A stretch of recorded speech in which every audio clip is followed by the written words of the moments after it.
welcome you to the city of Cleveland. Tonight, you join us in the beautiful Sampson Pavilion of the Health Education Campus at Cleveland Clinic. We share this campus with our partners from Case Western Reserve University. This building is very special to us. It was opened just a year ago as a place for students, medical, nursing, and dental, to begin their professional journeys by learning together as teams. At that time, as we were opening this campus, none of us could have imagined that we would soon face a worldwide pandemic. When it happened, we converted this building into a COVID-19 surge hospital. The space in which you are sitting right now had 1,000 hospital beds. We called it the Hope Hospital. Thankfully, the surge did not come in Ohio. Yet tonight, this building serves another purpose, in support of our democracy, and it is a historic occasion for us and for our city. We are proud to support the Commission on Presidential Debates as their health security advisor. We at Cleveland Clinic and our 70,000 caregivers have been serving the health needs in Cleveland since 1921, nearly 100 years. Yet, our organization and our caregivers have never shone brighter than during this pandemic.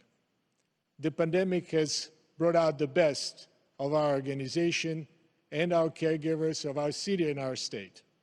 Through partnership and collaboration, we see how much we can accomplish when we work together. And we are particularly proud of our partnership with Case Western Reserve University. With that, I would like to introduce my colleague and friend, President of Case Western Reserve University, Barbara Snyder. Thank you, Tom. Case Western Reserve is honored to co-host this presidential debate with our partners at Cleveland Clinic and delighted to show you this spectacular space we created together. Research has long shown that team-based healthcare leads to better outcomes for patients. Yet nearly every academic institution continues to prepare students in separate buildings, literally in silos. Yet after spending years learning only with students from the same profession, doctors with doctors, nurses with nurses, and so on, they are suddenly expected to know how to work in teams once they get their diplomas. We knew there had to be a better way, and together we built it. When not filled with a stage and seats, this atrium gives hundreds of students a huge open space to study, talk, and simply be together. The entire building provides multiple spaces for them to come together, supported by an academic model that emphasizes opportunities to learn with and from one another. Add state-of-the-art technology, and we know our graduates will be uniquely prepared to excel in team-based care and ultimately to lead it. Along the way, Cleveland Clinic and Case Western Reserve also learned from one another.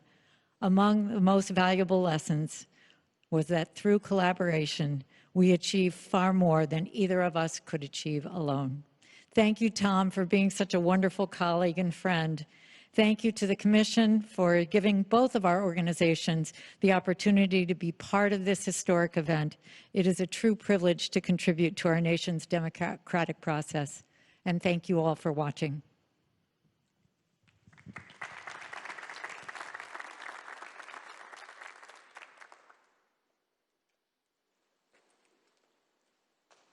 Thank you, Tom and Barbara, very much. Most valuable player award for this evening goes to Toby Cosgrove. We couldn't have done it without you. Thank you. One housekeeping bit for the audience. As soon as this debate is over, if you will please remain seated, you will be shown which way to exit. And please stay where you are until that happens. I would like to now introduce Chris Wallace, the moderator of this evening's debate.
Campus of Case Western Reserve University and the Cleveland Clinic. I'm Chris Wallace of Fox News, and I welcome you to the first of the 2020 presidential debates between President Donald J. Trump and former Vice President Joe Biden. This debate is sponsored by the Commission on Presidential Debates.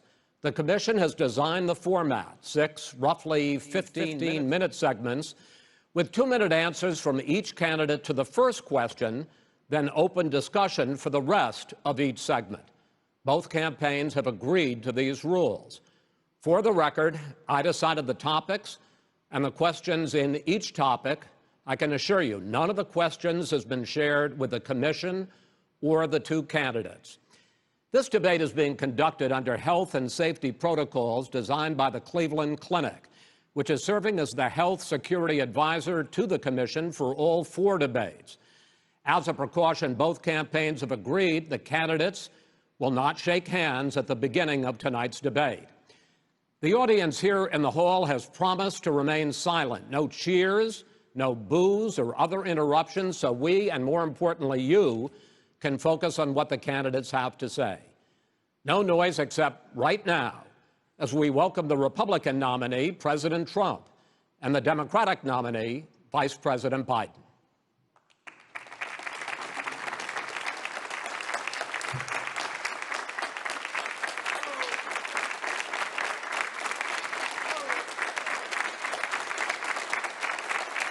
How you doing, man? How are you? I'm well.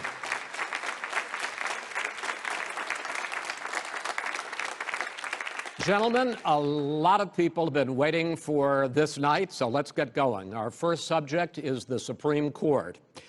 President Trump, you nominated Amy Coney Barrett over the weekend to succeed the late Ruth Bader Ginsburg on the court. You say the Constitution is clear about your obligation and the Senate's to consider a nominee to the court. Vice President Biden, you say that this is an effort by the president and Republicans to jam through an appointment and what you call an abuse of power. My first question to both of you tonight, why are you right in the argument you make and your opponent wrong? And where do you think a Justice Barrett would take the court? President Trump, in this first segment, you go first, 2 minutes. Thank you very much, Chris. I will tell you very simply, we won the election. Elections have consequences. We have the Senate, we have the White House, and we have a phenomenal nominee, respected by all, top academic, good in every way, In fact, some of her biggest endorsers are very liberal people from Notre Dame and other places. So I think she's going to be fantastic. We have plenty of time. Even if we did it after the election itself. I have a lot of time after the election, as you know. So I think that she will be outstanding. She's going to be as good as anybody that has served on that court. We really feel that. We have a professor at Notre Dame, highly respected by all, said she's the single greatest student he's ever had. He's been a professor for a long time at a great school. And we won the election, and therefore we have the right to choose her. And very few people knowingly would say otherwise. And by the way, the Democrats, they wouldn't even think about not doing it. If they had, the only difference is they'd try and do it faster. There's no way they would give it up. They had Merrick Garland, but the problem is they didn't have the election, so they were stopped. And probably that would happen in reverse also. Definitely would happen in reverse. So we won the election, and we have the right to do it, Chris. President Trump, thank you. Same question to you, Vice President Biden. You have 2 minutes. Well, first of all, thank you for doing this, and looking forward to this, Mr. President. Thank you, Joe. The American people have a right to have a say in who the Supreme Court nominee is, and that say occurs when they vote for United States senators and when they vote for the President of the United States. They're not going to get that chance now because we're in the middle of an election already. The election has already started. tens of thousands of people have already voted. And so the thing that should happen is we should wait. We should wait and see what the outcome of this election is, because that's the only way the American people get to express their view is by who they elect as president and who they elect as vice president. Now, what's at stake here is the president's made it clear he wants to get rid of the Affordable Care Act. He's been running on that, he ran on that, and he's been governing on that. He's in the Supreme Court right now trying to get rid of the Affordable Care Act, which will strip 20 million people from having insurance, health insurance now, if it goes into court. And the justice, and I have nothing, I'm not opposed to the justice, she seems like a very fine person. But she's written before she went on the bench, which is her right, that she thinks that the Affordable Care Act is not constitutional. The other thing that's on the court, and if it's struck down, what happens? Women's rights are fundamentally changed. Once again, a woman could be pay more money because she has a pre-existing condition of pregnancy.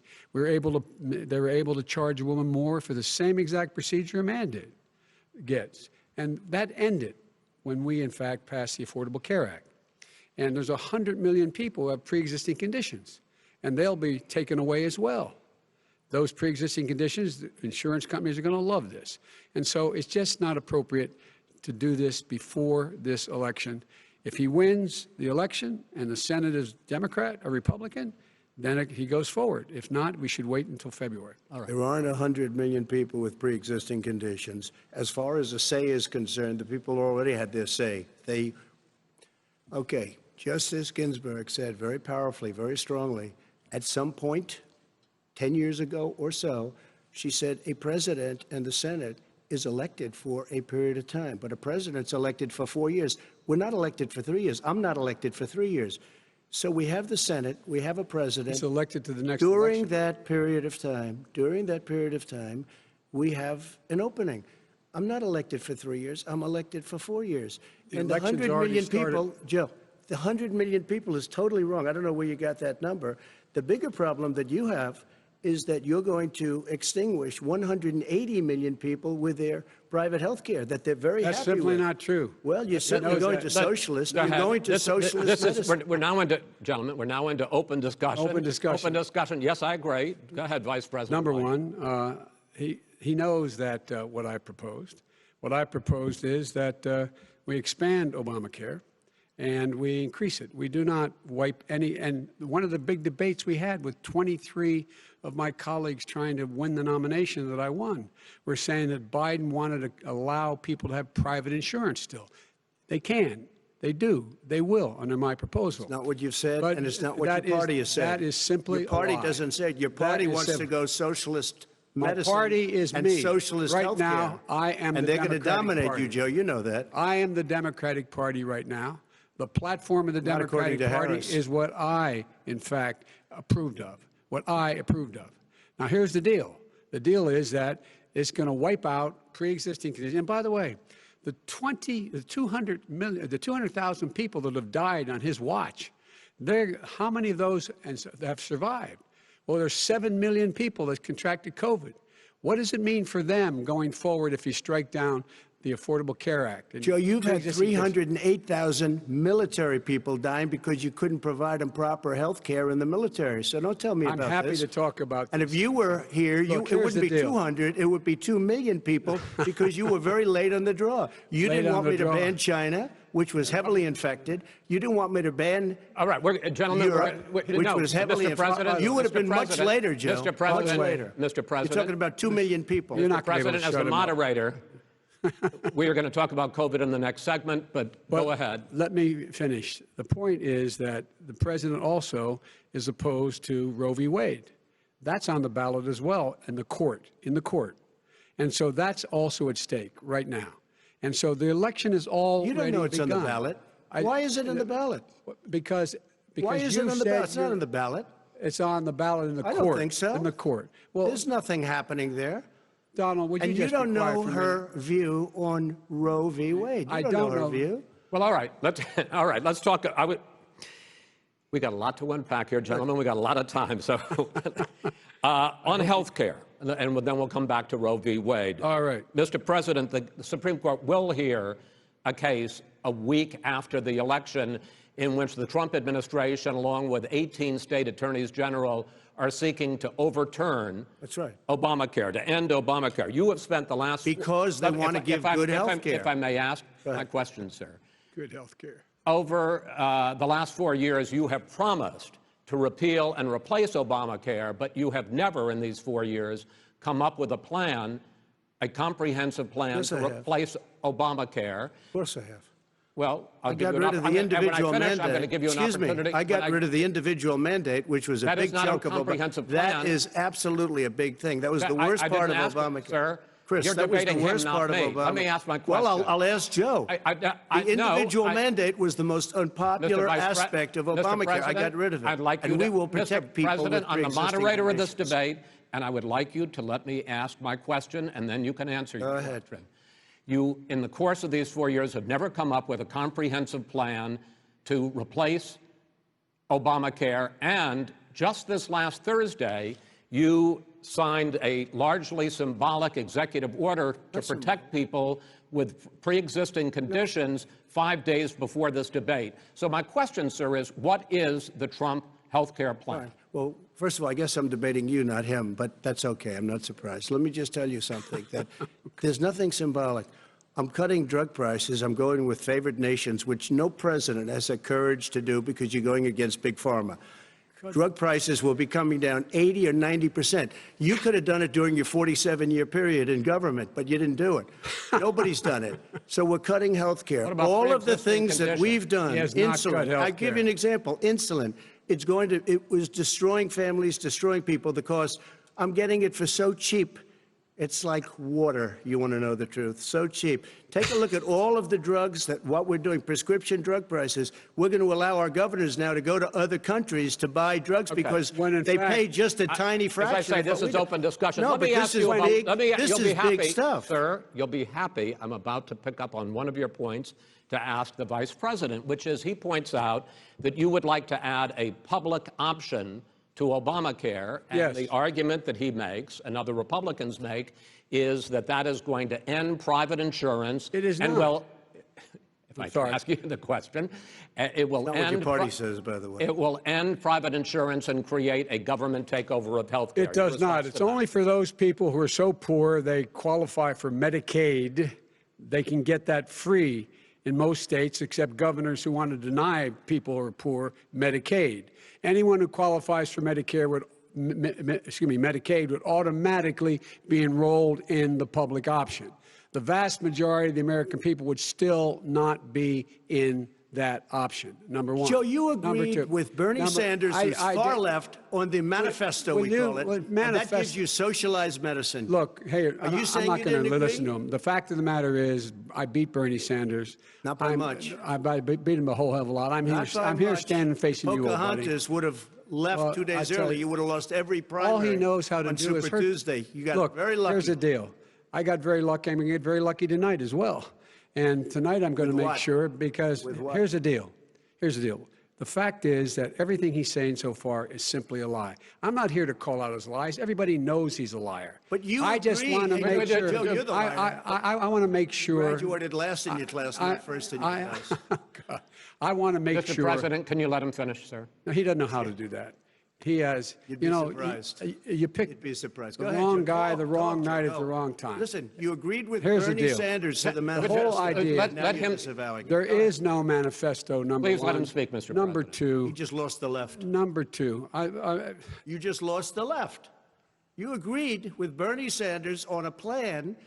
Folks, absolutely folks, agreed do you have any idea what this clown's doing? They call it Mr. Do you have any idea? socialized medicine. Mr. Well, I President. tell you what, he is not for any help for people needing health care. Because he, in fact, already has cost 10 million people their health care that they had from their employers because of his recession.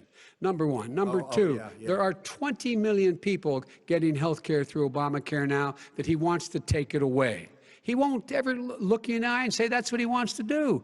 Take it away. No, I want to give them better health care at a much lower price because by the way, Obamacare he doesn't know no how. good. He doesn't know how I've to do already that. fixed it. He has never I've offered already a plan. fixed it to an extent. He has never done a as you single might thing. know, but probably don't. Gentlemen, you realize if you're both speaking at the same time, and it's too expensive. let the president go ahead, sir. Obamacare is no good. We made it better, and I had a choice to make very early on. We took away the individual mandate. We guarantee pre-existing conditions, but took away the individual mandate. Listen, this is the way it is. And that destroyed, that they shouldn't even call it Obamacare. Then I had a choice to make. Do I let my people run it really well or badly? If I run it badly, they'll probably blame him, but they'll blame me. But more importantly, I want to help people, okay?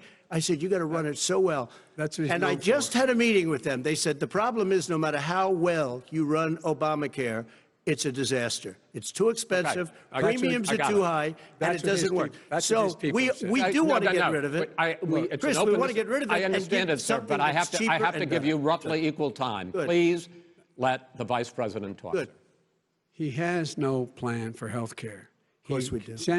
Please. He sends out wishful thinking. He has executive orders that have no power. He hasn't lowered drug costs for anybody. He's been promising a health care plan since he got elected. He has none, like almost everything else he talks about. He does not have a plan. He doesn't have a plan. And the fact is, this man doesn't know what he's talking about. All right. I have one final question for you, Sure. Mr. Vice President. If Senate Republicans, we were talking originally about the Supreme Court here, if Senate Republicans go ahead and confirm Justice Barrett, there has been talk about ending the filibuster or even packing the court, adding to the 9 justices there. You call this a distraction by the president, but in fact it wasn't brought up by the president. It was brought up by some of your Democratic colleagues in the Congress. So my question to you is, you have refused in the past to talk about it. Are you willing to tell the American people tonight whether or not you will support either ending the filibuster or packing the court? Whatever position I take on that, that'll become the issue. The issue is the American people should speak. You should go out and vote. You're in voting now. Vote and let your senators know how strongly you feel.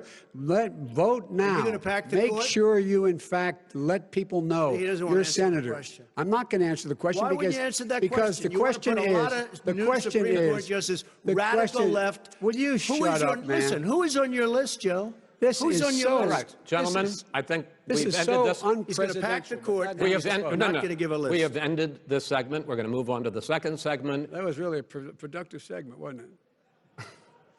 Keep yapping, man. The people understand, Joe. They sure do. 47 years you've done nothing. They understand. All right. The second subject is COVID-19, which is an awfully serious subject, so let's try to be serious about it. We have had more than 7 million cases of coronavirus in the United States, and more than 200,000 people have died. Even after we produce a vaccine, experts say that it could be months or even years before we come back to anything approaching normal. My question for both of you is, based on what you have said and done so far, and what you have said you would do starting in 2021, why should the American people trust you more than your opponent to deal with this public health crisis going forward? In this case, the question goes to you first, sir. 2 minutes uninterrupted. Good luck. 200,000 dead. As you said, over 7 million infected in the United States. We, in fact, have 5%, 4% of the world's population, 20% of the deaths. 40,000 people a day are contracting COVID. In addition to that, about between 750 and 1,000 people a day are dying. When he was presented with that number, he said, it is what it is. Well, it is what it is because you are who you are. That's why it is. The president has no plan. He hasn't laid out anything. He knew all the way back in February how serious this crisis was. He knew it was a deadly disease. What did he do? He's on tape as acknowledging he knew it. He said he didn't tell us or give people a warning of it because he didn't want to panic the American people. You don't panic. He panicked. In addition to that, what did he do? He went in and he we were insisting that the Chinese, the people we had on the ground in China should be able to go to Wuhan and determine for themselves how dangerous this was. He did not even ask Xi to do that. He told us what a great job Xi was doing. He said we owe him a debt of gratitude for being so transparent with us. And what did he do then? He then did nothing. He waited and waited and waited. He still doesn't have a plan. Well, I laid out sir, back it's in just 2 March minutes. exactly So what we wrong. should be doing.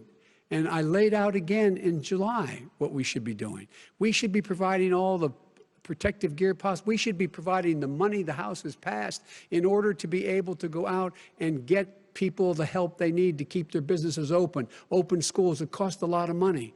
You should get out of your bunker and get out of the sand trap and get in your golf course and go in the Oval Office and bring together the Democrats and Republicans and fund what needs to be done now to save lives. So if Wait, we wait, would have listened to you have 2 minutes, sir.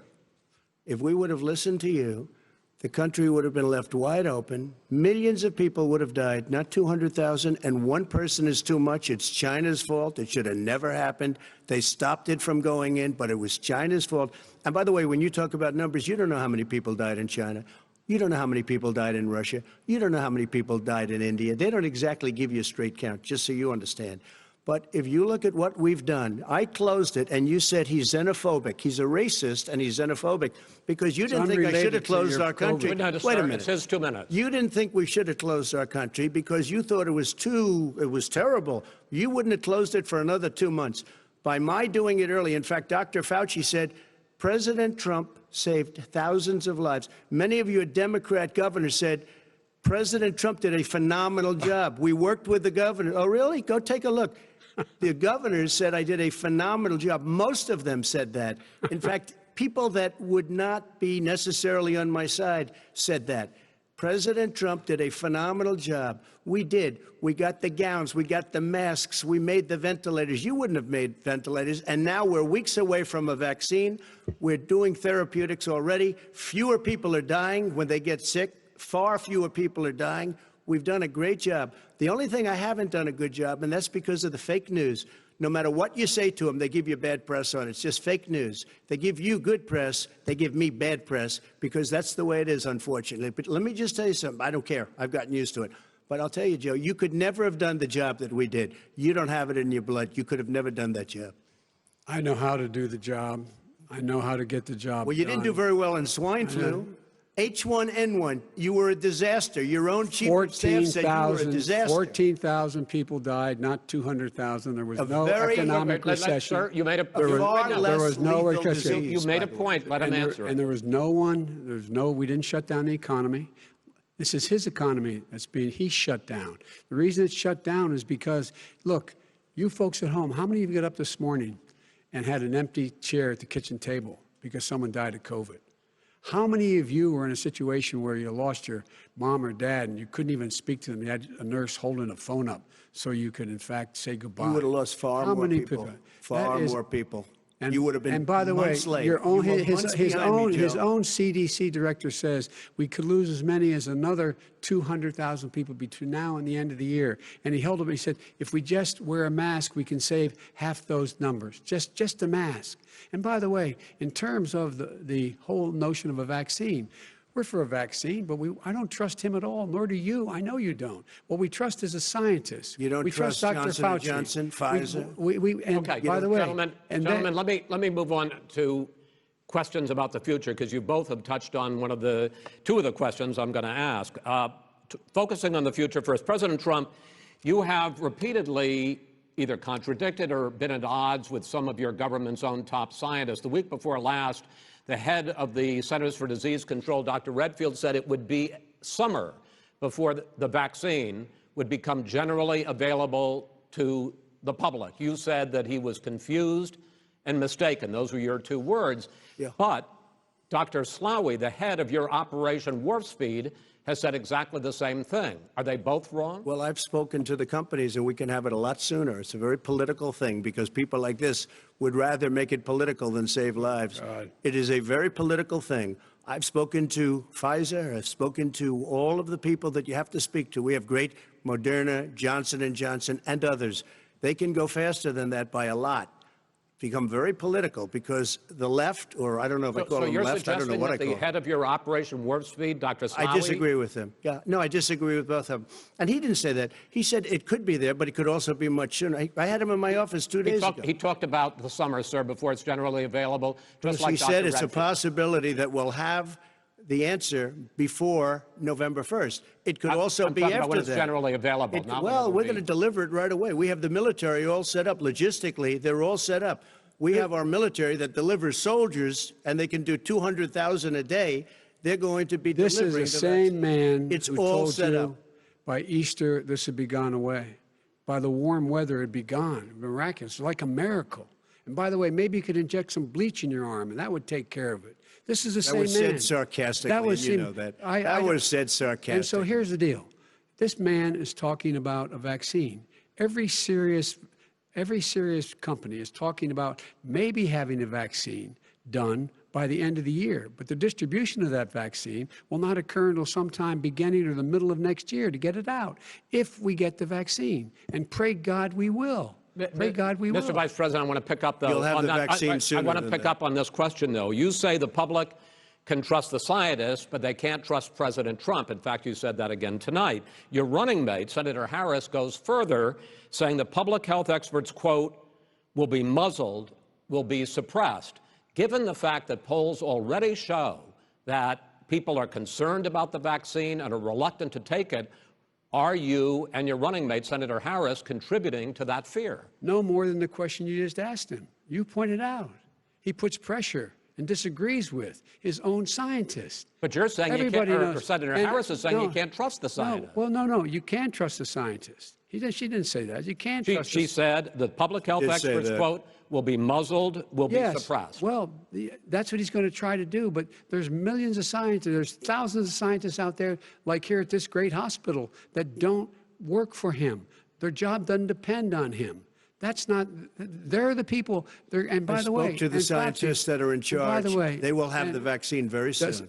Let him finish. Do you believe for a moment what he's telling you in light of all the lies he's told you about the whole issue relating to COVID? He still hasn't even acknowledged that he knew this was happening, knew how dangerous it was going to be back in February, and he didn't even tell you. He's on record as saying it. He panicked or he just looked at the stock market, one of the two, because guess what? A lot of people died, and a lot more are going to die unless he gets a lot smarter, a lot quicker. So- Mr. President? Did you use the word smart? So you said you went to Delaware State, but you forgot the name of your college. You didn't go to Delaware State. You graduated either the lowest or almost the lowest in your class. Don't ever use the word smart with me. Don't ever use that word. Oh, give me a break. Because you know what? There's nothing smart about you, Joe. 47 years, you've done nothing. let's have this debate. And if We'll you see would have who's had, let me just tell you something, Joe. No, If you would have had the charge of what I was put through, I had to close the greatest economy in the history of our country. And by the way, now it's being built again. see, and he's it's We're going to going get up to the fast. economy in the next segment, sir. Okay. It's going up fast. Okay. Look forward to talking. When it comes to how the virus has been handled so far, the two of you have taken very different approaches, and this is going to affect how the virus is handled going forward by whichever of you ends up becoming the next president. I want to quickly go through several of those. Reopenings. Vice President Biden, you have been much more reluctant than President Trump about reopening the economy and schools. Why, sir? Because he doesn't have a plan. If I were running, I know what the plan is. You've got to provide these businesses the ability to have the money to be able to reopen with the PPE as well as with the sanitation they need. You have to Tell provide that them to Nancy plastic. Pelosi. Well, he's just shush for a minute. Tell it to Nancy No, Pelosi. And Schumer, by the Brian way, Chuck. Nancy Pelosi and Schumer, they have a plan. He won't even meet with them. The Republicans won't meet with him in the Senate. And he sits in his golf course. And I mean, literally, think about it. You probably play think more than about I it. do, Joe. What about this question of reopenings and the fact? Well, he wants to shut down this country, and I want to keep it open. And we did a great he thing just by admitted shutting he it shut down. it down. Wait a minute, Let Joe. him Let me finish, shut sir. you down for a second, Joe, just for 1 second. He wants to shut down the country. We just went through it. We had to because we didn't know anything about the disease. Now we found that elderly people with heart problems and diabetes and different problems are very, very vulnerable. We learned a lot. Young children aren't. Even younger people aren't. We've learned a lot. But he wants to shut it down. More people will be hurt by continuing. If you look at Pennsylvania, if you look at certain states that have been shut down, they have Democrat governors all. One of the reasons they're shut down is because they want to keep it shut down until after the election on November 3rd. I want to move on to another because subject. it's a I want to move political on to thing. another subject. gotta respond. But those states are not doing well that are shut down Which is right gotta now. respond to that. Once President they shut down Trump, the you whole have country. begun to increasingly question the effectiveness of masks as a disease preventer. And in fact, recently you have cited the issue of waiters touching their masks and touching plates. Are you questioning No, I think the masks efficacy are of okay. of You have masks? to understand, if you look, I mean, I have a mask right here. I put a mask on, when I think I need it.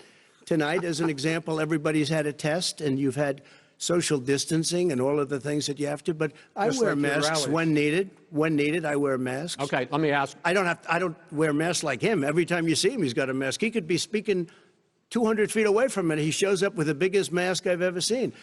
I will say this. Vice President Biden, go ahead, sir.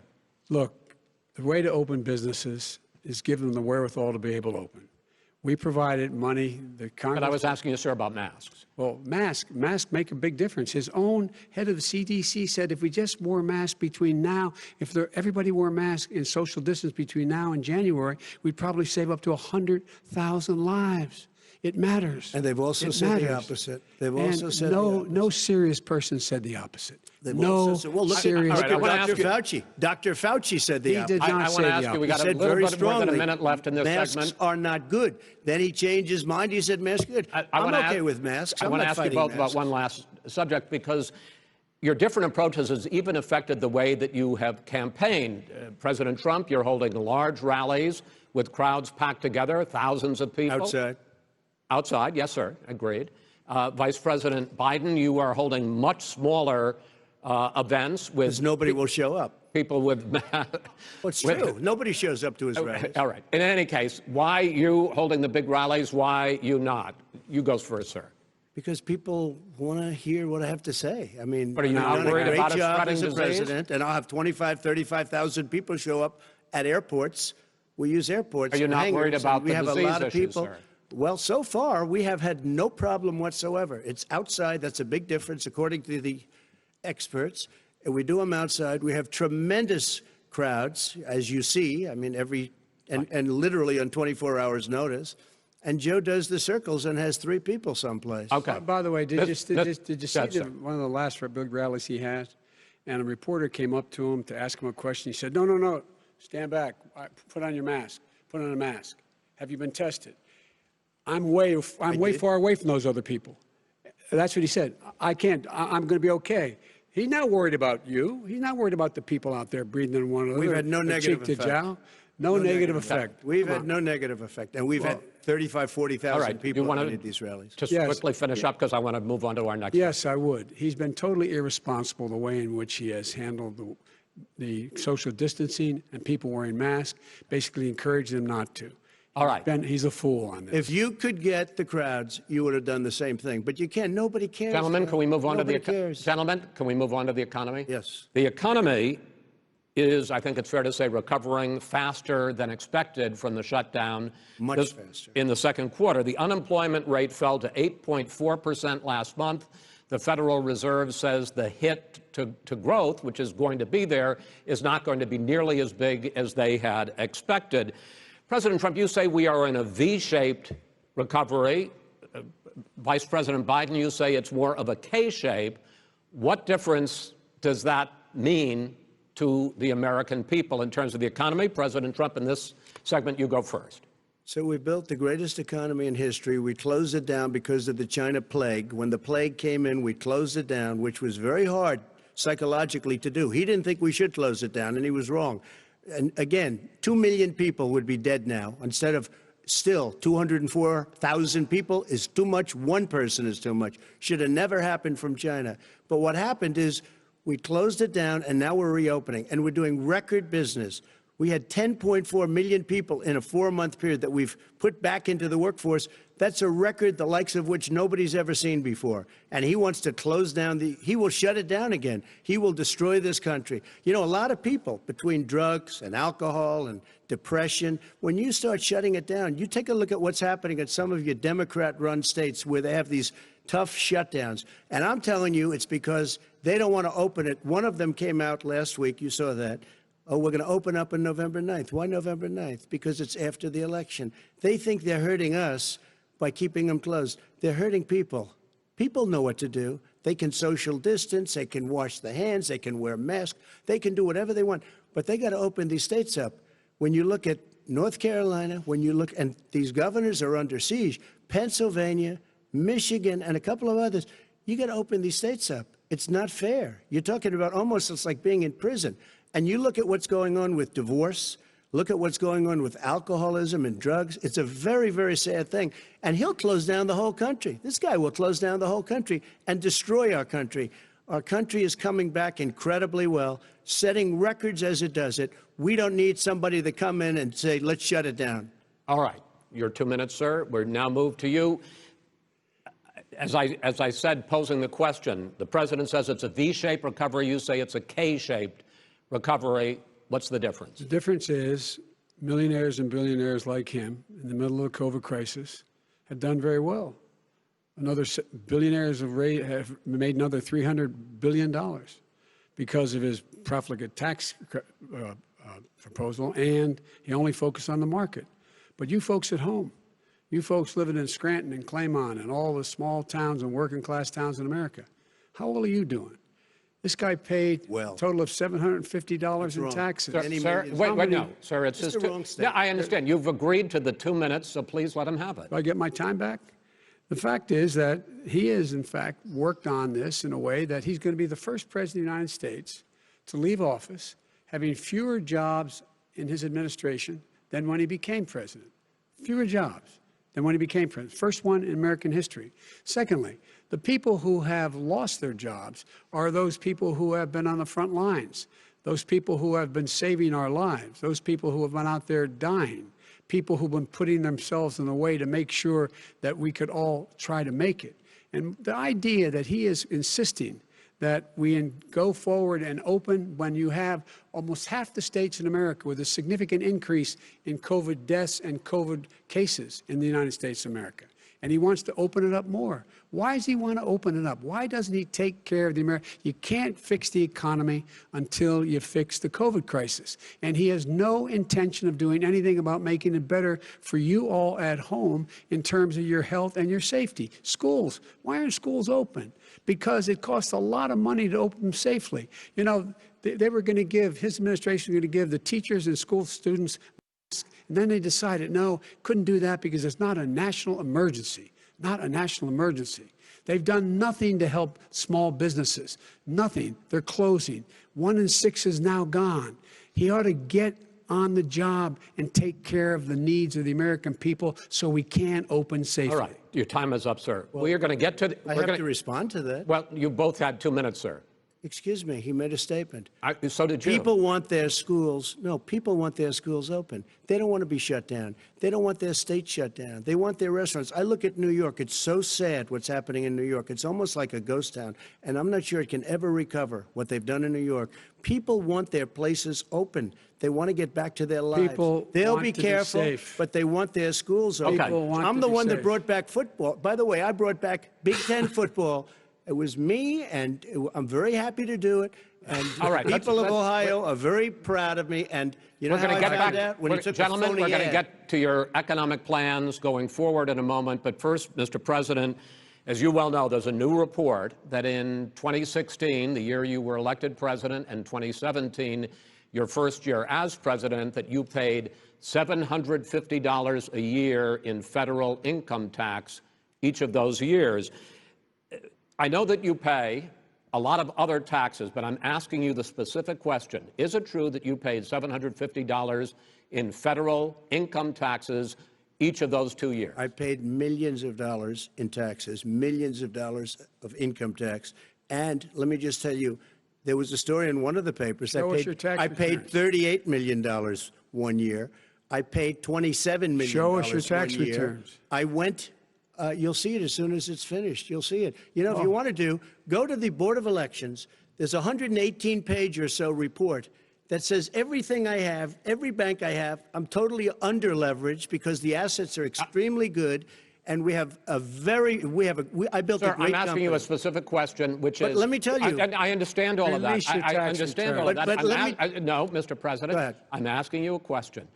Will you tell us how much you paid in federal income taxes in 2016 and 2017? Millions of dollars. You paid millions of dollars? Millions of dollars, So yes. not 750? Millions of dollars, and you'll get to see it. And you'll get to see it. But let me just tell you, Chris, let me just tell you something, that it was the tax laws. I don't want to pay tax. Before I came here, I was a private developer. I was a private business people. Like every other private person, unless they're stupid, they go through the laws, and that's what it is. He passed a tax bill that gave us all these privileges for depreciation and for tax credits. We build the building and we get tax credits, like the hotel on Pennsylvania Avenue. You get a massive, which, by the way, was given to me by the Obama administration, if you can believe that. Now, the man got fired right after that happened. But Vice President Biden, you want to respond? Yeah, I do want to respond. Look, the tax code that made him, put him in a position that he pays less tax than a school teacher on the money a school teacher makes, is because of him he says he's smart because he can take advantage of the tax code. And he does take advantage of the tax code. That's why I'm going to eliminate the Trump tax cuts. And I'm going to eliminate those tax cuts and make sure that we invest in the people who, in fact, need the help. People out there need help. But why didn't you do it over the last 25 years? Because you weren't president. Because you weren't president screwing things up. You were a senator. And You're by the way, worst you were president America has ever had. Hey, Come Joe, on. let me just tell you, Joe. I've done more in 47 months. I've done more than you've done in 47 years, Joe. We've done things that you never even thought of doing, including fixing the broken military that you gave me, including taking care of your vets. Mr. President, we're talking about the economy. I'd like to ask you about your plans going forward, because, Mr. Vice President, your economic plan, if you were to be elected president, focuses a lot on big government, big taxes, big spending. I want to focus first on the taxes. You propose more than $4 trillion over a decade in new taxes on individuals making more than $400,000 a year and on corporations. President Trump says that that kind of an increase in taxes is going to hurt the economy as it's just coming out of a recession. Well, just take a look at what the analysis done by Wall Street firms. Points out that my economic plan would create 7 million more jobs than his in 4 years, number one. And number two, it would create an additional $1 trillion in economic growth, because it would be about buying American. That we're going to make this federal government spend $600 billion a year on everything from ships to steel to buildings and the like.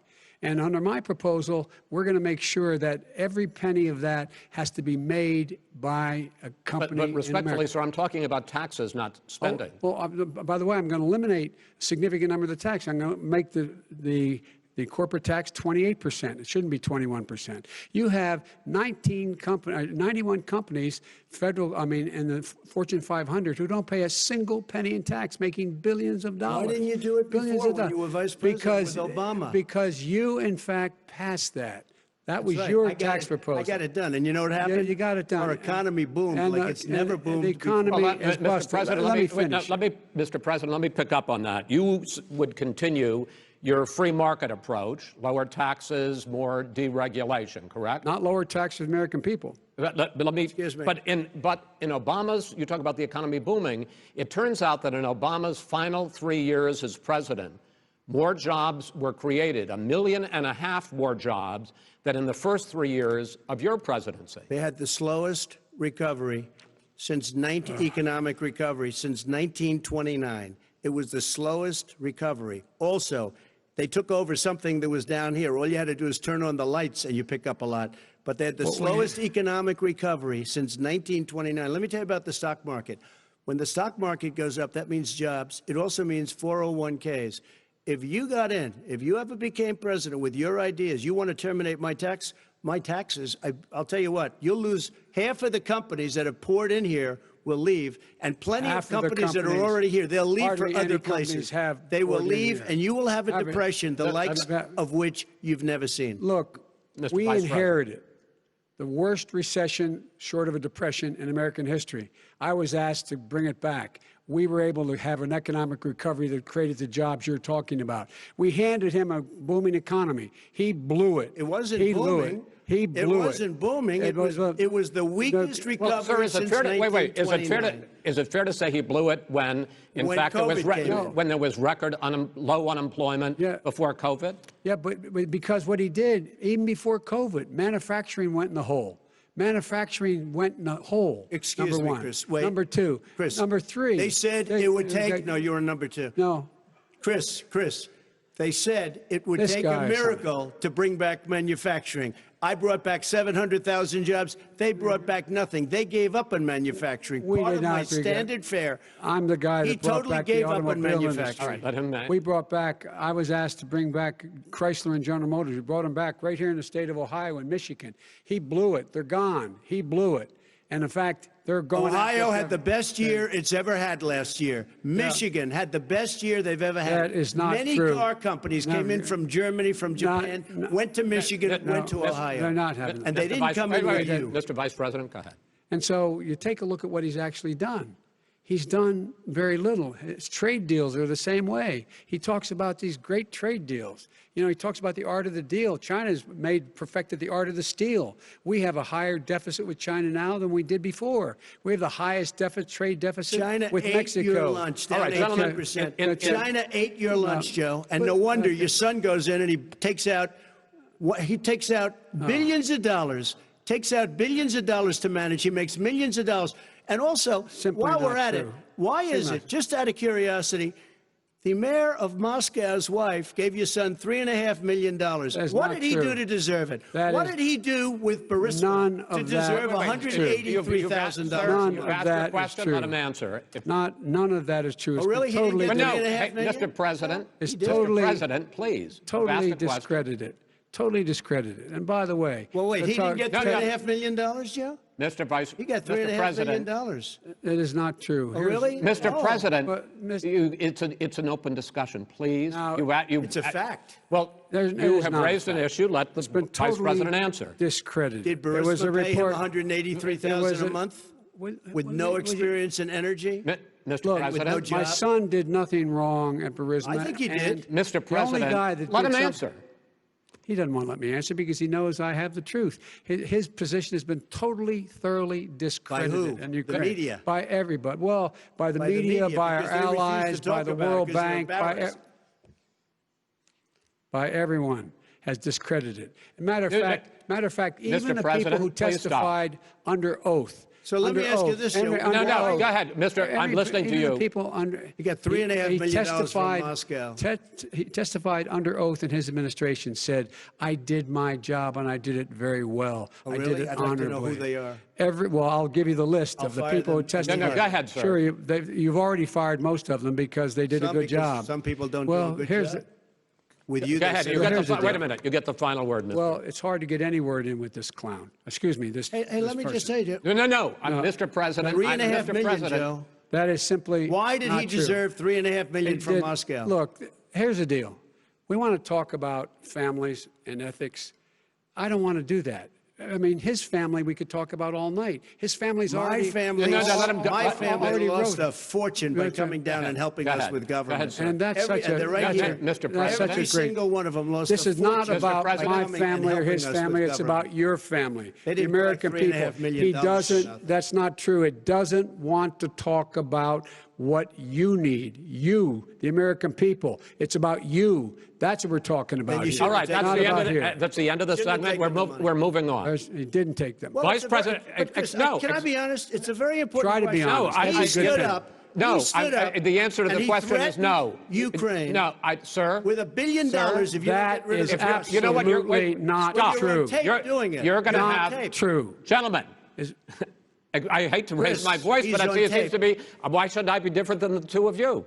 So here's the Got a deal. good point. We have 6 segments. We have ended that segment. we're going to go to the next segment. In that segment, you each are going to have 2 uninterrupted moments. In those 2 uninterrupted minutes, Mr. President, you can say anything you want. I'm going to ask a question about race, but if you want to answer about something else, go ahead.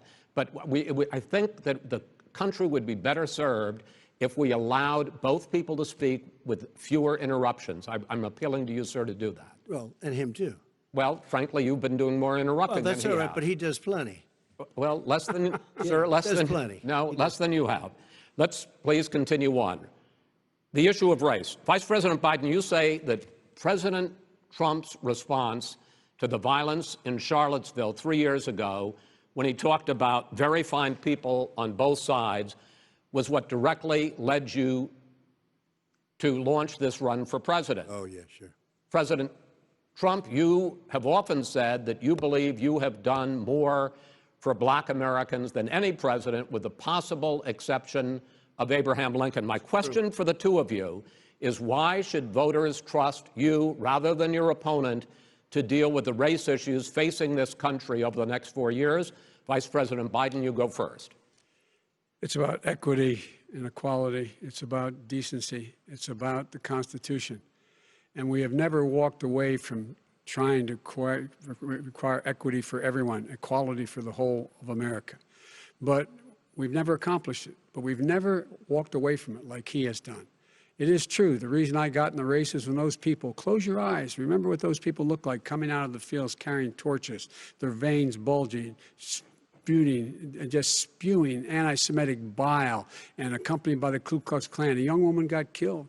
And they asked the president what he thought. He said there were very fine people on both sides. No president's ever said anything like that. It is whose Now, 2 minutes, sir. second point I'd make to you is that when Floyd was killed, when Mr. Floyd was killed, there was a peaceful protest in front of the White House. What did he do? He came out of his bunker, had the military use tear gas on him so he could walk across to a church and hold up a Bible. And then what happened after that? The bishop of that very church said that it was a disgrace. The general who was with him said all he ever wants to do is divide people, not unite people at all. This is a president who has used everything as a dog whistle to try to generate racist hatred, racist division. This is a man who, in fact, you talk about helping African Americans. 1 in 1,000 African Americans has been killed because of the coronavirus. And if he doesn't do something quickly, by the end of the year, 1 in 500 will have been killed. 1 in 500 African Americans. This man is a savior of African Americans. This man cares at all. This man's done virtually nothing. Look, the fact is that you have to look at what he talks about. You have to look at what he did. And what he did has been disastrous for the African-American community. So, President Trump, you have 2 minutes. Why should Americans trust you over your opponent to deal with racism? he did a crime bill, 1994, where you call them super predators, African Americans, the super predators, and they've never forgotten it. They've never forgotten it, Joe. No, sir, it's his 2 minutes. So you did that, and they call you a super predator, and I'm letting people out of jail now that you have treated the African American population community, you have treated the black community about as bad as anybody in this country. You did the and that's why, if you look at the polls, I'm doing better than any Republican has done in a long time, because they saw what you did. You call them super predators, and you've called them worse than that, because you look back at your testimony over the years, you've called them a lot worse than that. As far as the church is concerned, and as far as the generals are concerned, we just got the support of 250 military leaders and generals, total support. Law enforcement, almost every law enforcement group in the United States. I have Florida, I have Texas, I have Ohio, I have Portland. The sheriff just came out today and he said, I support President Trump. I don't think you have any law enforcement. You can't even say the word law enforcement, because if you say those words, you're going to lose all of your radical left supporters. And why aren't you saying those words, Joe? Why don't you say the words law enforcement? Because you know what? If they called us in Portland, we would put out that fire in a half an hour, but they won't do it because they're run by radical left Democrats. If you look at Chicago, if you look at any place you want to look, Seattle, they heard we were coming in the following day, and they put up their hands, and we got back Seattle. Minneapolis, we got it back, Joe, because we believe in law and order, but you don't. The top 10 cities and just about the top 40 cities are run by Democrats and in many cases radical left. And they've got you wrapped around their finger, Joe, to a point where you don't want to say anything about law and order. And I'll tell you what, the people of this country want and demand law and order, and you're afraid to even say it. All right. I want to return to the question of race. Vice President Biden, after the grand jury in the Breonna Taylor case decided not to charge any of the police with homicide, you said it raises the question, quote, whether justice could be equally applied in America. Do you believe that there is a separate but unequal system of justice for blacks in this country? Yes, there is. There's systemic injustice in this country, in education and work and in law enforcement and the way in which it's enforced. But look, the vast majority of police officers are good, decent, honorable men and women. They risk their lives every day to take care of us. But there are some bad apples. And when they occur, when they find them, they have to be sorted out. They have to be held accountable. They have to be held accountable. And what I'm going to do as President of the United States is call together an entire group of people at the White House, well, everything from the civil rights groups to the police officers, to the police chiefs, and we're going to work this out. We're going to work this out so we change the way in which we have more transparency in when these things happen. These cops aren't happy to see what happened to George Floyd. These cops aren't happy to see what happened to Breonna Taylor. Most don't like it. But we have to have a system where people are held accountable. And by the way, violence in response is never appropriate. Never appropriate. Peaceful protest is. Violence is never appropriate. All right. What is peaceful protest? When they run through the middle of a town and burn down your stores and kill people all over the place, and you say peaceful protest? President Trump, no, it's I'm not not, asking, but you say it is. President Trump, I'd like to continue with the issue of race. Please. I promise we're going to get to the issue of law and order in a moment. Fine. This month, your administration directed federal agencies to end racial sensitivity training that addresses white privilege or critical race theory. Why did you decide to do that, to end racial sensitivity training? And do you believe that there is systemic racism in this country, sir?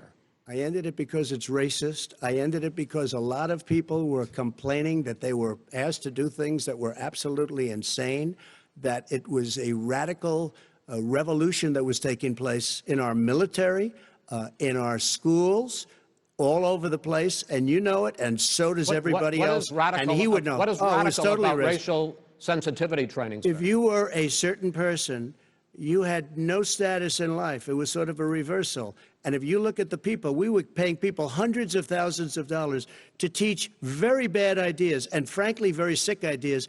And really, they were teaching people to hate our country. And I'm not going to do that. I'm not going to allow that to happen.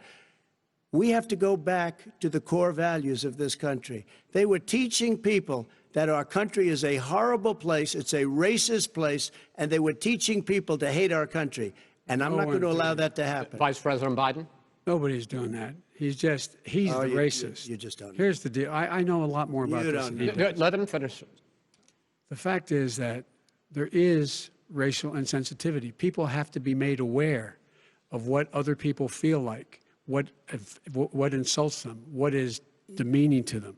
It's important that people know they don't want to. Many people don't want to hurt other people's feelings, but it makes a big difference.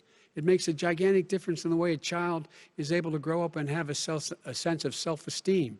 It's a little bit like how this guy and his friends look down on so many people. They look down their nose on people like Irish Catholics like me and grew up in Scranton. They look down on people who don't have money. They look down on people who are of a different faith. They look down on people who are a different color. In fact, we're all Americans. The only way we're going to bring this country together is bring everybody together. There's nothing we cannot do if we do it together. We can take this on and we can defeat racism in America. President Trump, sir. During the Obama-Biden administration, there was tremendous division. There was hatred. You look at Ferguson. You go to many places. Look at Oakland. Look what happened in Oakland. What happened in Baltimore. Look what happened.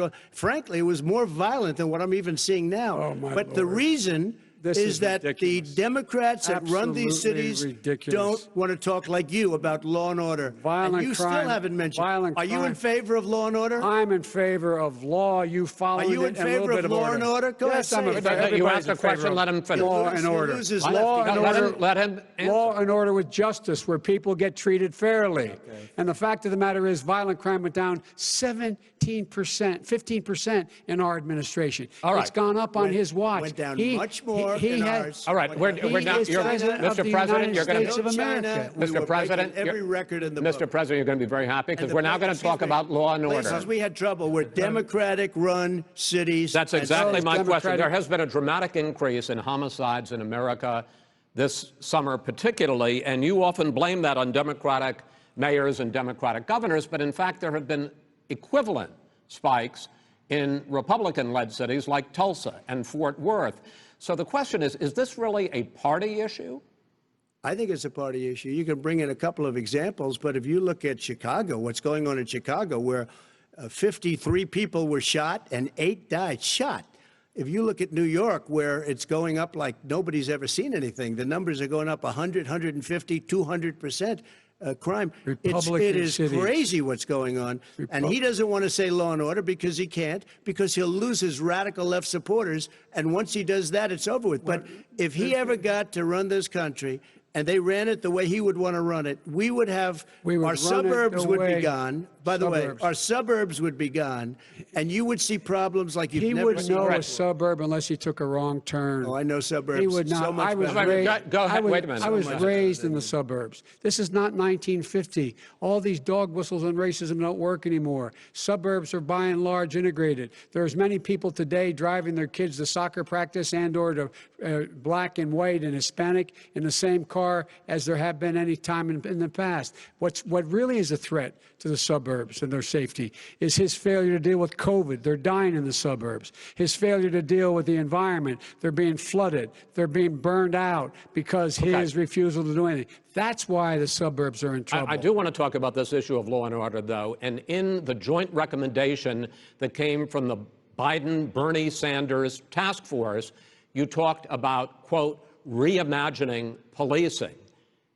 First of all, what does reimagining policing mean, and do you support? It means Let me, if I might finish the question. What does reimagining policing mean, and do you support the Black Lives Matter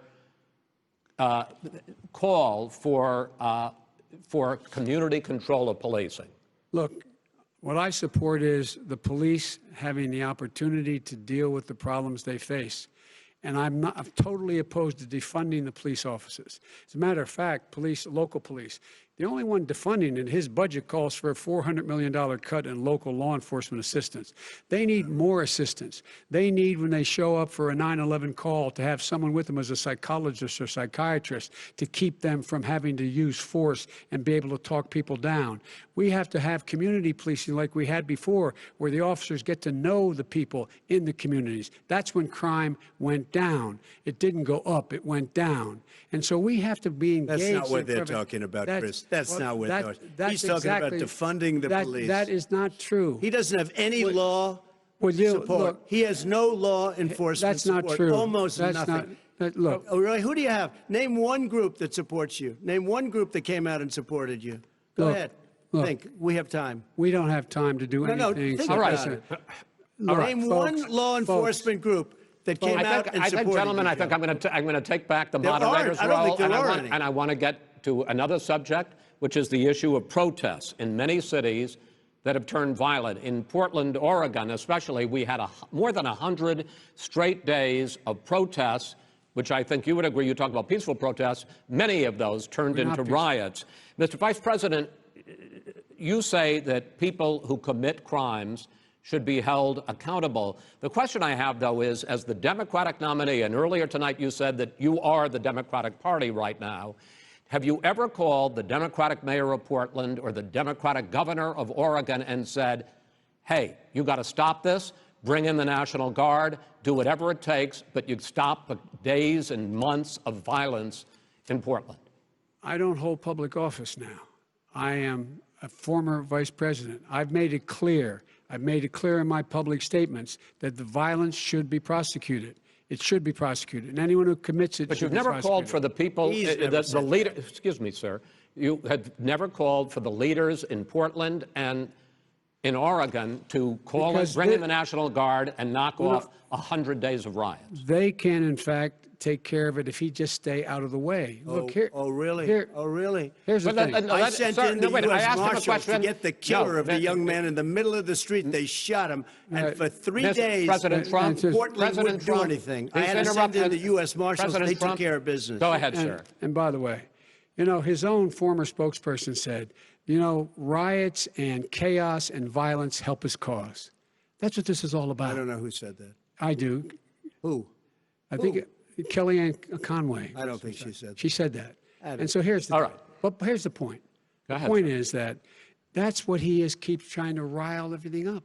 He doesn't want to calm things down. Instead of going in and talking to people and saying, let's get everybody together, figure out how to deal with this. What's he do? He just pours gasoline in the fire constantly, And- every single solitary Okay, time. and to end this, button up this segment, I'm going to give you a minute to answer, sir. You have repeatedly Well, wait, criticized. I have to answer his No, statement. you have His statement. repeatedly. Wait, you have just one no. second. You've been talking He back made and a forth. statement. I'm asking you. I would no, love to you know, end it. sir. I would love to end it, and You we know, if would you want to very- switch seats, We would very quickly. We could do that, but I'd I'm send no, in I'm- the National Guard, it would be over. There'd be no problem. Okay, But they good. don't want to accept the National Guard. You have repeatedly criticized the vice president for not specifically calling out Antifa and other left-wing That's right. extremist groups.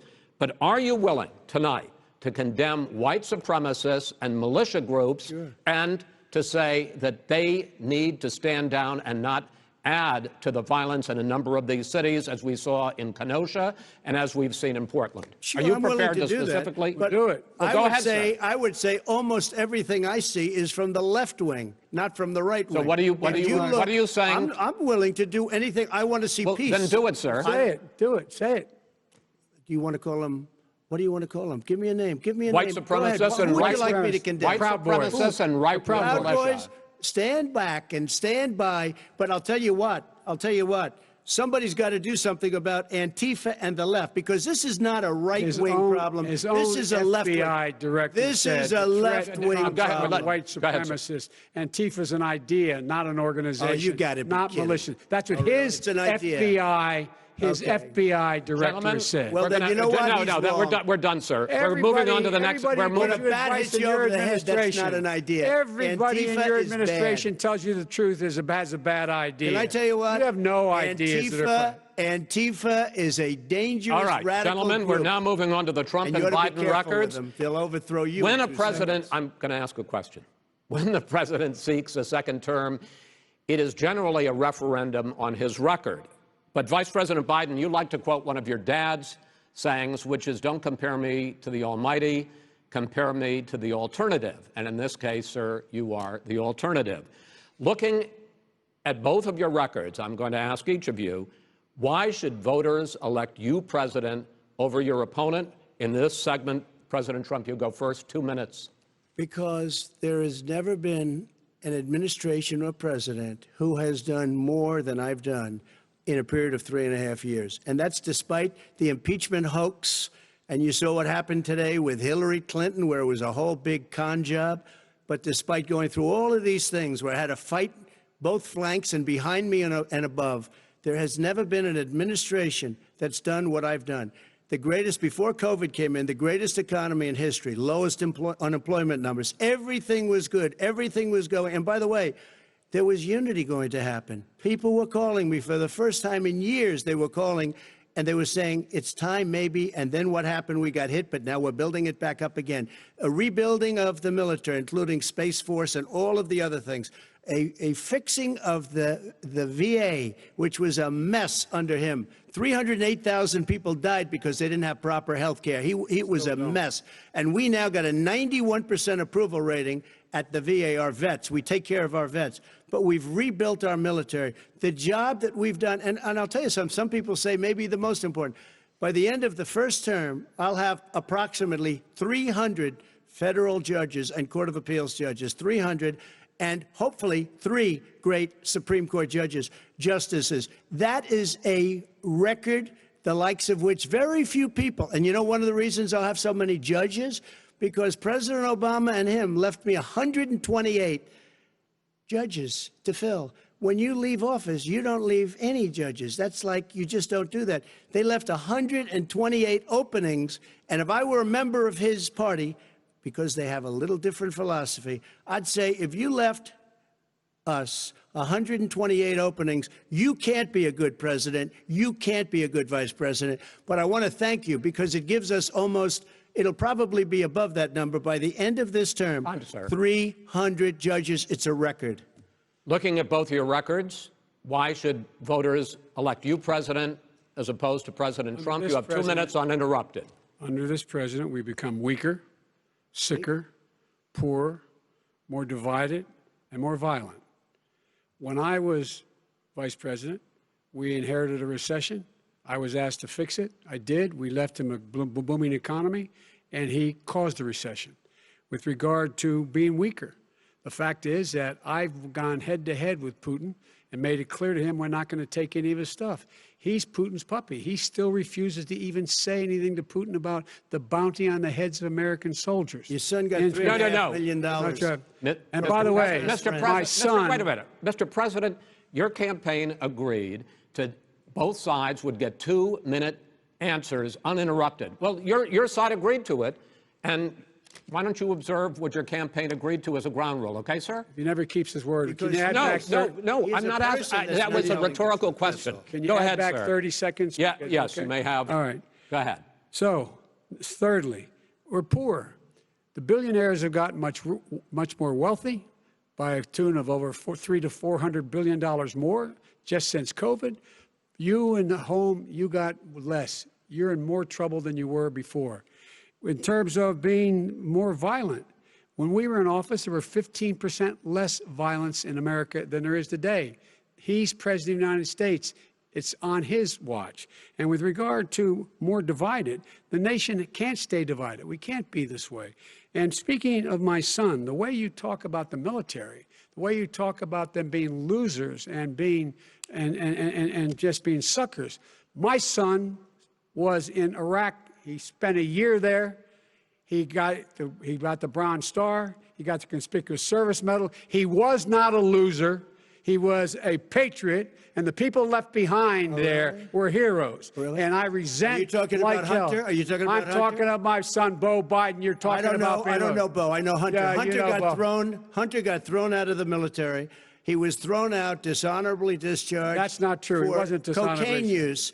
And he didn't have a job until you became vice president. And once you None became of that vice is president, true. he made a fortune in Ukraine, in China, in Moscow, That is simply and various not other places. true. He My made son, a fortune. my son, and he didn't have a job. My son, like a lot of people we know at home, had a drug problem. He's overtaken it. He's fixed it. He's worked on it, and I'm proud of him. But why was he proud of given my tens son. of millions All of right. dollars? But he wasn't given All right. tens of millions of He was dollars. given That tens is of totally, millions of that's dollars. been totally President Trump, discredited. we've already been Totally discredited.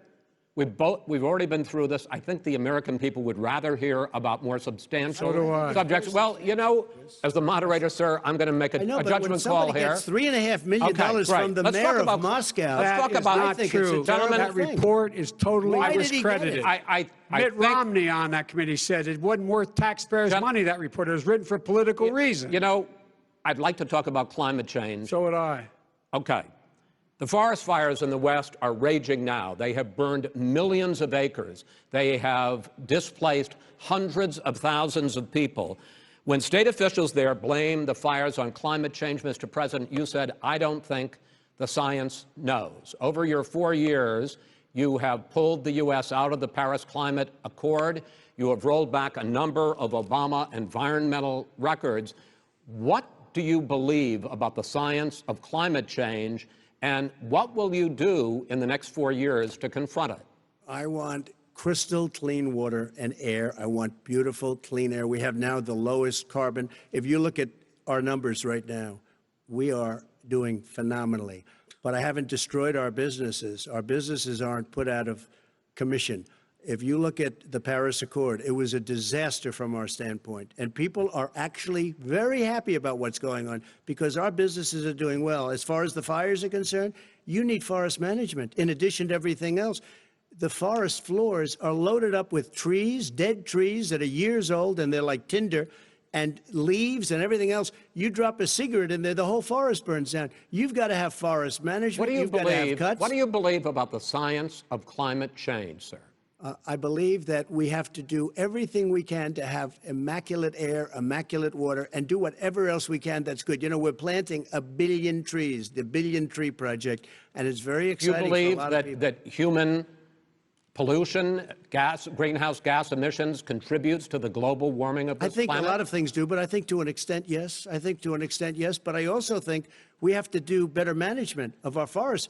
Every year, I get the call, California's burning. California's burning. If that was cleaned, if you had forest management, good forest management, you wouldn't be getting those calls. You know, in Europe, they have forest cities. They're called forest cities. They maintain their forests. They manage their forests. I was with the head of a major country. It's a forest city. He said, sir, we have trees that are far more, they ignite much easier than California.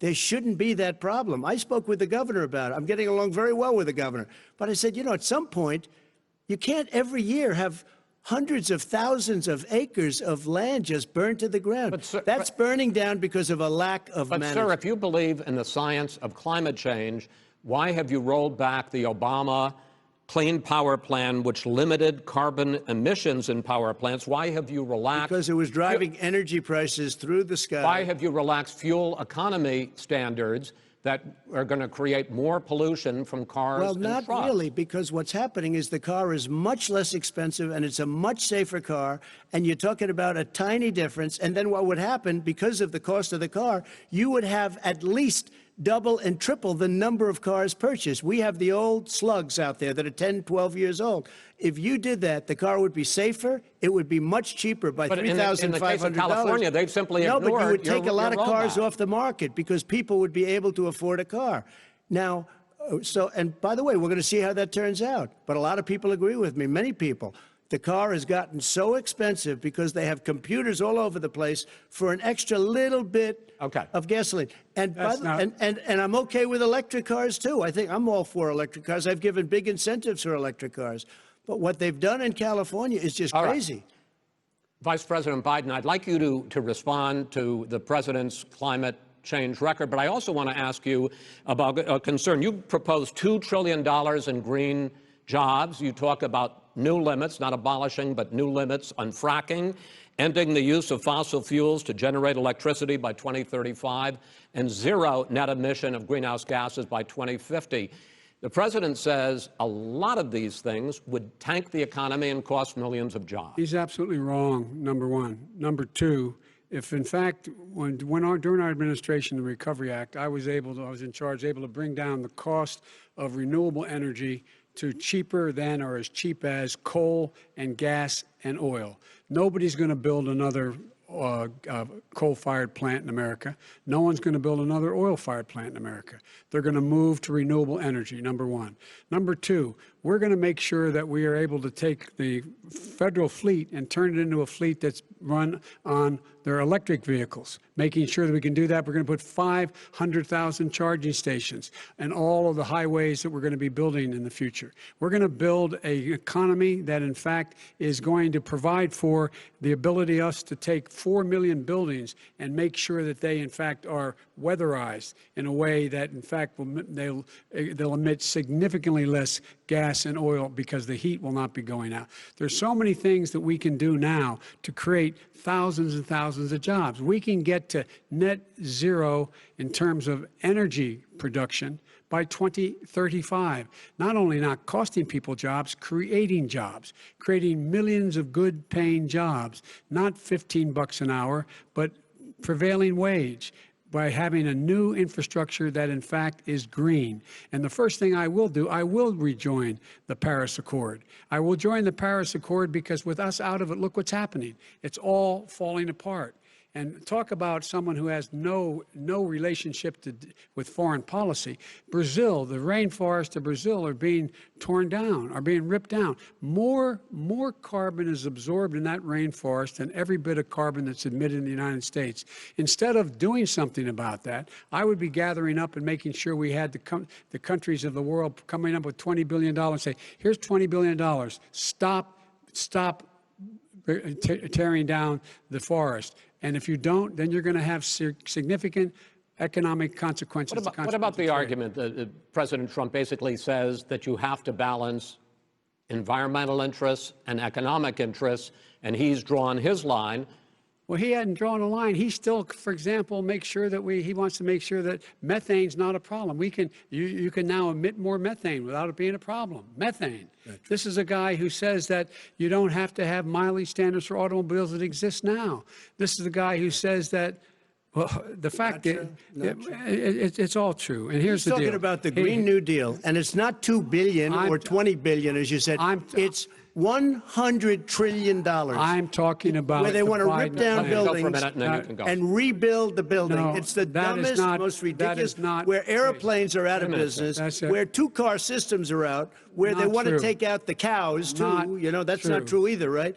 This is a $100 trillion. Look, that's more money than our country could make in 100 years if we're not going the case. All right, let me destroy our because I country. actually, wait a minute, sir. I actually have studied your plan, and it includes upgrading 4 million buildings, weatherizing 2 million homes over 4 years, building 1.5 million energy-efficient homes. So the question becomes, the president is saying, I think some people who support the president would say that sounds like it's going to cost a lot of money and hurt the economy. What it's going to do is going to create thousands and millions of jobs, good-paying jobs. Let him finish, sir. He doesn't know how to do that. $100 billion.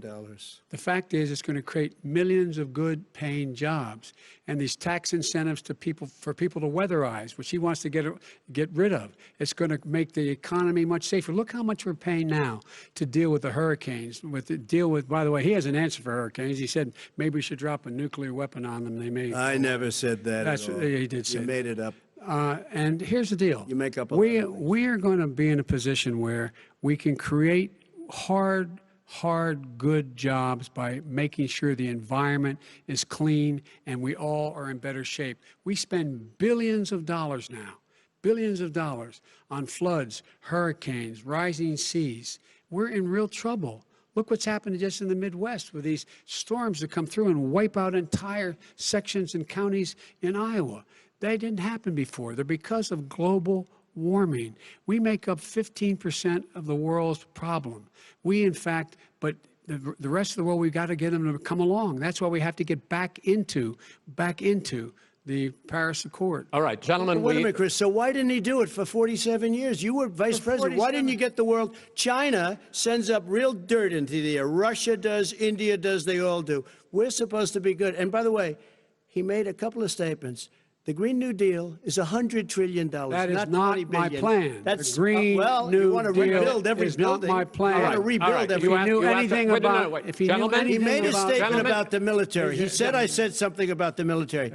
He and his friends made it up, and then they went with it. I never said it. Okay. That is what not he true. did Sir, is he you're done said in this segment. he called the military Mr. Vice President, stupid bastards. I and did he said not it on say tape. that. He said Mr. stupid Please, bastards. He sir, said it. stop. I would never I say would that Play to the it. military. Play it.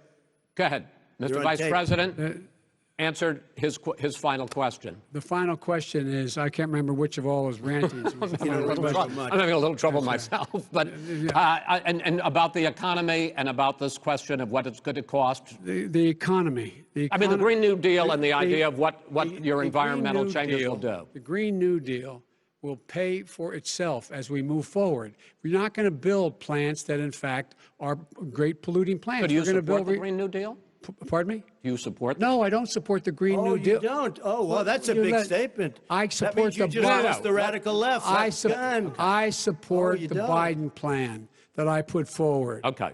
The Biden plan, which is different than what he calls the radical Green New Deal. All right, gentlemen, final segment, election integrity. As we meet tonight, millions of Americans are receiving mail-in ballots or going to vote early. How confident should we be that this will be a fair election, and what are you prepared to do over the next 5+ weeks, because it'll not only be to Election Day, but also counting some ballots, mail-in ballots after Election Day? What are you prepared to do to reassure the American people that the next president will be the legitimate winner of this election? In this final segment, Mr. Vice President, you go first. Prepared to let people vote. They should go to iwillvote.com, decide how they're going to vote, when they're going to vote, and what means by which they're going to vote. His own Homeland Security Director, and as well as the FBI Director, says there is no evidence at all that mail-in ballots are a source of being manipulated and cheating. They said that.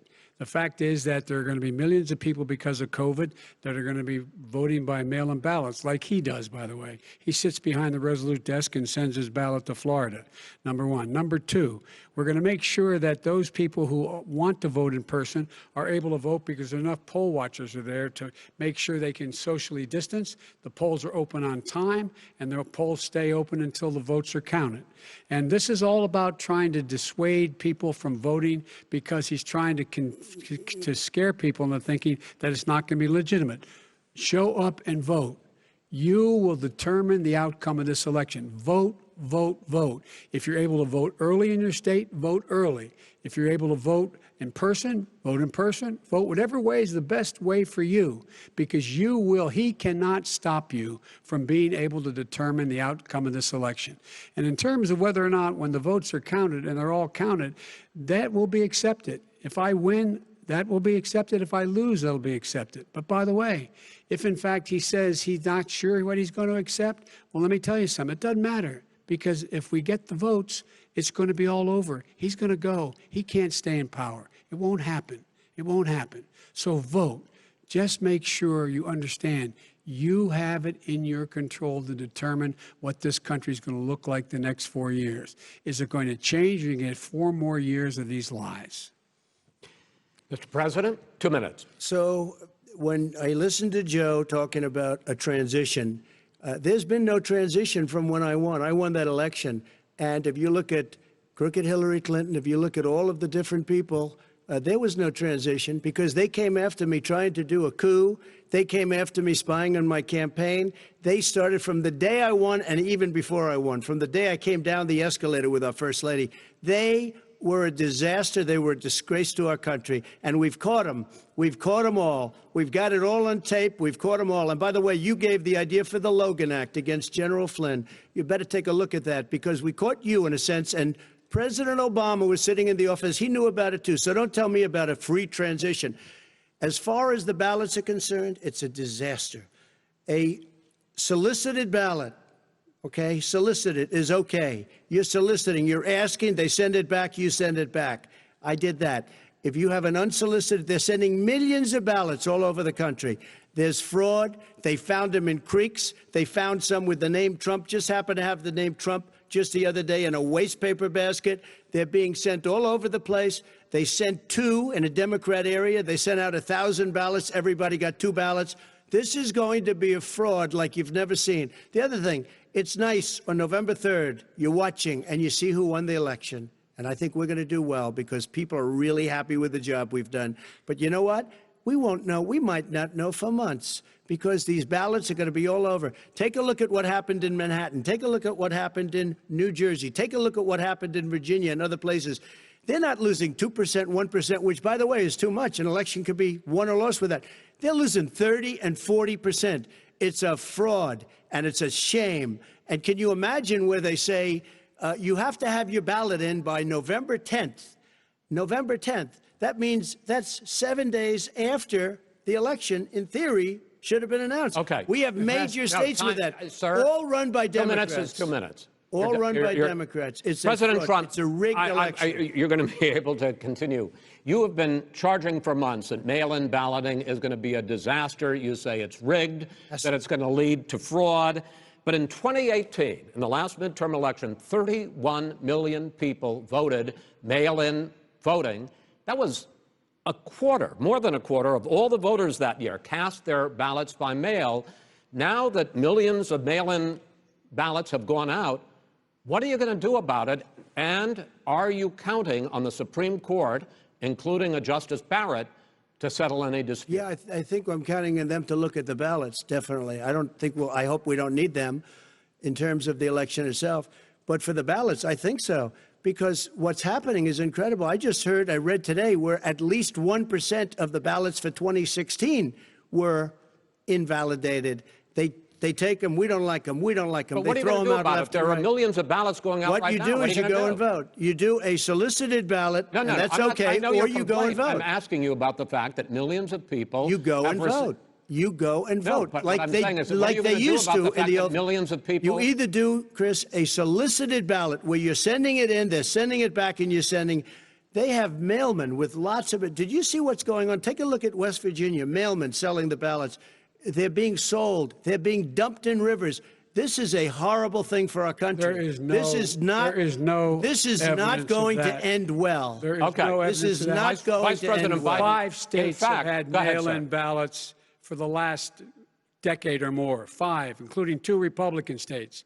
And you don't have to solicit the ballot. It's sent to you. It's sent to your home. What they're saying is that it has to be a postmark by the time, by Election Day. If it doesn't get in till the 7th, 8th, 9th, it still should be counted. He's just afraid of counting the votes because he knows You're what the wrong. outcome You're is. wrong. No, I want to continue with you on I this, love Vice counting the President vote. Biden. Chris, he's so wrong when he makes a fact, statement no, like that. excuse me, Vice President Biden, the biggest problem, in fact, over the years with mail-in voting has not been fraud historically. It has been that sizable numbers, sometimes hundreds of thousands of ballots are thrown out because they have not been properly filled out, or there is some other irregularity, or they missed the deadline. So the question I have is, are you concerned that the Supreme Court with a Justice Barrett will settle any dispute? I am concerned that any court would settle this because here's the deal. When you get a ballot and you fill it out, you're supposed to have an affidavit. If you didn't know, you have someone say that this is me. You should be able to, if in fact you can verify that's you before the ballot is thrown out, that's sufficient to be able to count the ballot because someone made a mistake and not dotting the correct I. Who they voted for, testify, say who they voted for, say it's you, that is totally legitimate. All right. Excuse me, Chris, when you have 80 million ballots, I have a final Senate question. and swamping the system, you know it can't be done. You know it can't, and already there's been so now fraud. Mail service delivers wait a minute, gentlemen. In the 185 final million question pieces of mail a is, day. in 8 states, we can keep talking. In 8 states, election workers are prohibited, currently by law, 8 states, from even beginning to process ballots, even take them out of the envelopes and flatten them until Election Day. That means that it's likely, because there's going to be a huge increase in mail-in balloting, that we are not going to know on election night who the winner is, that it could be days, it could be weeks. Could be months. Until we find out who the new president is. So first for you, sir, finally for the Vice President, I hope neither of you will interrupt the other. Will you urge your supporters to stay calm during this extended period, not to engage in any civil unrest, and will you pledge tonight that you will not declare victory until the election has been independently certified? President Trump, you go first. I'm urging my supporters to go into the polls and watch very carefully, because that's what has to happen. I am urging them to do it. As you know, today there was a big problem. In Philadelphia, they went in to watch. They're called poll watchers, a very safe, very nice thing. They were thrown out. They weren't allowed to watch. You know why? Because bad things happen in Philadelphia, bad things. And I am urging my people. I hope it's going to be a fair election. If it's a fair election, I am 100% on board. But if I see tens of thousands of ballots being manipulated, I can't go along with that. And I'll tell you what, from a common sense, does that mean you're I'll tell you what it means. People to take to the it means you have a fraudulent election. You're sending out 80 million ballots. They're not equipped to. These people aren't equipped to handle it. Number one. Number two, they cheat. They cheat. Hey, they found ballots in a waste paper basket 3 days ago, and they all had the name military ballots. They were military. They all had the name Trump on them. Vice President you think Biden, that's good? Vice President Biden, final question for you. Will you urge your supporters to stay calm while the vote is counted, and will you pledge not to declare victory until the election is independently certified? Yes, and here's the deal. They count the ballots, as you pointed out. some of these ballots in some states can't even be opened until Election Day. And if there's thousands of ballots, it's going to take time to do it. And by the way, our military, they've been voting by ballots since the end of the Civil War, in effect. And that's what's going to happen. Why is it for them somehow not fraudulent? It's the same process. It's honest. No one has established at all that there is fraud related to mail-in ballots, that somehow it's a fraudulent process. It's already been established. Take a look at Carolyn Maloney's race. I asked you had an opportunity to respond. Look at Carolyn Maloney. Go ahead. They have no idea what happened. Vice President Biden, go ahead. He has no idea what he's talking about. Here's the deal. The fact is, I will accept it, and he will too. You know why? Because once the winner is declared, after all the ballots are counted, all the votes are counted, that'll be the end of it. That'll be the end of it.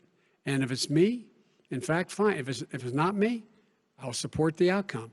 And I'll be a president not just for the Democrats. I'll be a president for Democrats and Republicans. And this guy, I want to see an honest ballot count. Gentlemen, you say that's the end of it? This is the end of this debate? Honest ballot count. We're going to leave it there. To be continued as in more debates as we go on. President Trump, Vice President Biden, it's been an interesting hour and a half. I want to thank you both for participating in the first of 3 debates that you have agreed to engage in. We want to thank Case Western Reserve University and the Cleveland Clinic for hosting this event. The next debate, sponsored by the Commission on Presidential Debates, will be 1 week from tomorrow, October 7th, at the University of Utah in Salt Lake City. The 2 vice presidential nominees, Vice President Mike Pence and Senator Kamala Harris, will debate at 9 p.m. Eastern that night. We hope you watch. Until then, thank you and good night.